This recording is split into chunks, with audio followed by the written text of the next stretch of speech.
కలిసివాళ్ళు స్నేహంగా సంతోషమంతా రెక్కలుగా రివ్వంటూ ఎగిరే పక్షులుగా ఆకాశమంతా ఆటాడుకుంటూ ఉన్నారు సరదాగా.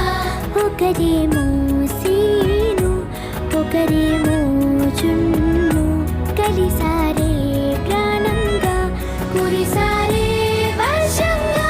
పాటేమో సీను ఆటేమో చున్ను ఒకటై ఎదిగారే మధురంగా.